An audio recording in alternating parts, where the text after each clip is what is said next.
Most people think a messy room is stressful just because it's messy. But what actually exhausts you is the hundreds of decisions hiding inside it. By the end of this video, you'll see exactly why cleaning feels so good for some people and so overwhelming for others. Imagine walking into your room just to grab something simple. A hoodie is hanging off a chair, an unopened package sits near the wall, and a charger you meant to fix months ago is still on your desk. You pause for a second, just a fraction longer than you expected. Nothing in that room is demanding your attention, yet something about it feels heavy. You tell yourself you'll deal with it later, and you walk away. Again. Most people assume they're reacting to the clutter itself. They're not. What you're actually reacting to is far less obvious and much more personal. Once you see it, a lot of your daily habits will start making perfect sense. If you've ever felt strangely relieved after cleaning, stay with me. The reason has very little to do with being organized, because the difference between the people who start cleaning immediately and the people who freeze isn't motivation. It's what their brain sees when it looks at the exact same room. Some people walk into a messy room and immediately start cleaning, but others look at that exact same room and instantly feel exhausted. Imagine walking into your room just to grab one thing. There are clothes draped over a chair, an unopened package on the floor, and yesterday's coffee cup still sitting on your desk. You freeze for a second, just a fraction longer than you should. A bedroom shouldn't feel this heavy. What's actually happening is that your brain is silently scanning too many unresolved tasks all at once. The fatigue hits you before you even lift a finger. So you tell yourself, I'll deal with this later. But here's the thing. You're not actually overwhelmed by the mess. You're reacting to something else, hidden right beneath it. A messy room doesn't stress everyone out the same way, because what we are reacting to isn't the physical stuff in front of us. The strangest part is that absolutely nothing is happening around you, yet your brain acts like way too much is thrown at you all at once. You look around the room. There are 10 small things that need your attention. None of them urgent, but all of them unfinished. Right now, your brain is struggling to prioritize which one to handle first.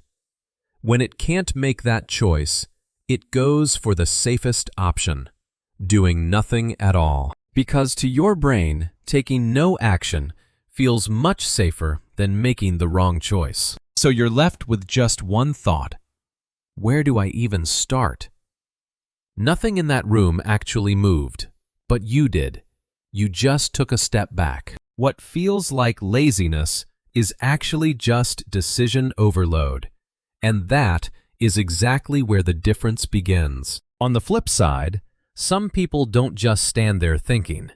Their body starts moving before the debate in their head even begins. They pick up a shirt and fold it. They move a cup, then throw away an old receipt. Just one object is enough to get them going. What's really happening is that each completed action closes a small mental loop. Higher arrives right after completion, not after understanding. And they tell themselves, at least that's done. This temporary sense of relief slowly becomes tied to their organizing behavior. But here's the secret. The messy room isn't the real issue. Every single object is asking a question, but most of them never receive an answer. A shirt you think you might wear again. A gadget you tell yourself you'll repair. A half-read book, or a box you plan to open someday. The objects themselves aren't demanding anything from you. The only thing demanding your energy is the decision attached to them. What's actually happening is that your brain keeps these unresolved decisions running in the background. Your attention and mental energy just leak away all day long. So you're left thinking, I should probably do something about that. The mess becomes exhausting only when every single item represents unfinished business.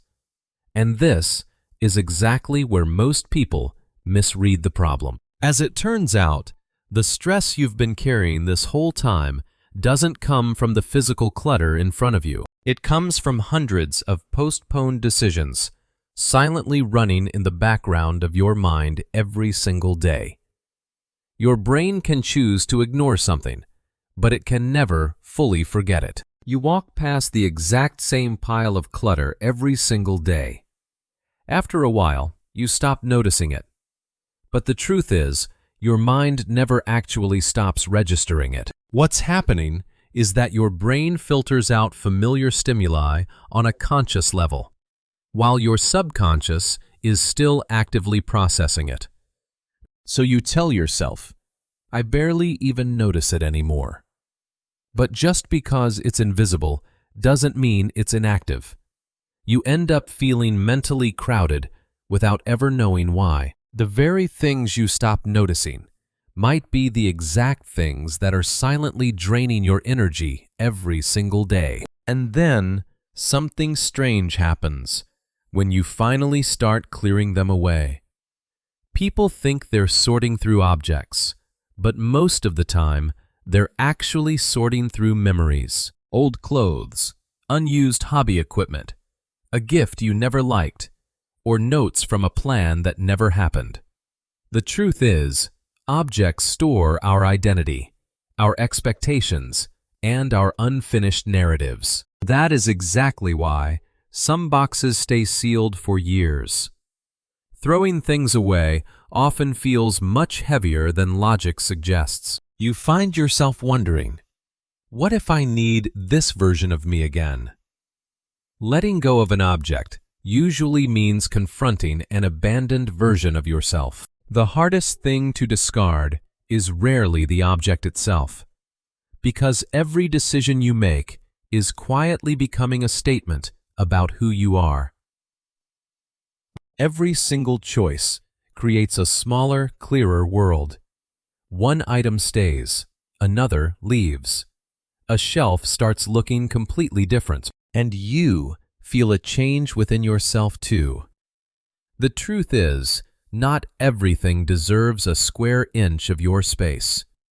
Your brain gains instant clarity when your true priorities become visible. You simply tell yourself, this matters, that doesn't. Because keeping everything means carrying everything. Organizing is ultimately an act of selection, not cleaning. What remains around you reveals what still remains important to you. And that is exactly why the relief you feel is always so much bigger than the task itself. True satisfaction doesn't come from making everything look perfect. It comes from having fewer things pulling at your attention. The room might look mostly the same, but the tension is suddenly gone. The air feels lighter, and your shoulders finally drop. The truth is, peace feels surprisingly practical. When there are fewer unresolved signals around you, your brain faces much less cognitive demand. And you finally think, I can finally think clearly. Without periodic clearing, mental noise slowly accumulates day after day. When you organize, you aren't just cleaning a physical room. You are actively clearing mental bandwidth for your mind. Maybe the relief never actually came from having a cleaner room. Maybe it came from carrying fewer unresolved things, not fewer objects, fewer decisions, so that for just a brief moment, nothing was quietly asking for your attention anymore. If this video felt familiar, you're probably not someone who simply gets overwhelmed by mess. You're someone who notices unfinished things much more than most people do. A pile of clothes on a chair, a box left near the door, or a task that keeps following you from one day to the next. The human mind rarely gets tired from one big thing. It gets tired from too many things left open. I'm curious about one thing. What is the one item you've been meaning to deal with for months, but still haven't touched? Not the biggest thing in your house, just the one you walk past every single day?